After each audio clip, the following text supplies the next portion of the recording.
आपण पाहत आहात नाशिक खबर न्यूज, जनतेचे हक्काचे व्यासपीठ।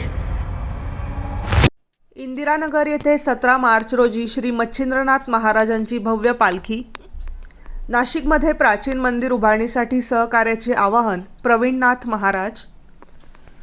नाशिकमध्ये नाथ संप्रदायाच्या परंपरेला पुढे नेत विविध धार्मिक आणि सामाजिक उपक्रम राबवले जात असल्याची माहिती प्रवीणनाथ महाराज यांनी पत्रकार परिषदेत दिली।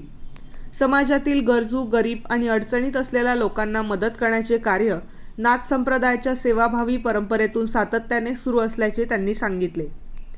गेल्या 10 ते 15 वर्षांपासून नाशिक परिसरात गुढीपाडव्याच्या निमित्ताने श्री मच्छिंद्रनाथ महाराजांच्या स्मरणार्थ चंदनलेपन कार्यक्रम तसेच महाप्रसादाचे आयोजन केले जात आहे।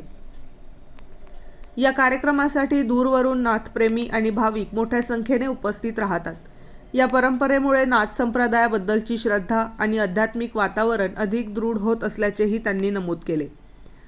दरम्यान नाशिकच्या चांदवडकर परिसरात राहणारे सुमारे 100 वर्षे जुने असलेल्या श्री मच्छिंद्रनाथ महाराजांच्या मंदिराच्या उभारणीचे पवित्र कार्य सुरू असल्याची माहिती देण्यात आली।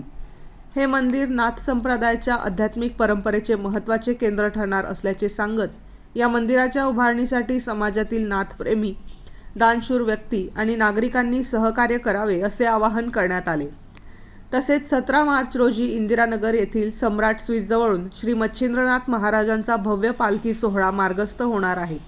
या सोहळ्यात मोठ्या संख्येने नाथप्रेमी आणि भाविक सहभागी होणार असून नागरिकांनीही मोठ्या संख्येने उपस्थित राहून दर्शन घेण्याचे आवाहन आयोजकांनी केले आहे। अशा धार्मिक आणि आध्यात्मिक कार्यक्रमांमुळे समाजात श्रद्धा, सकारात्मकता आणि एकात्मता वाढते असेही प्रवीणनाथ महाराज यांनी सांगितले।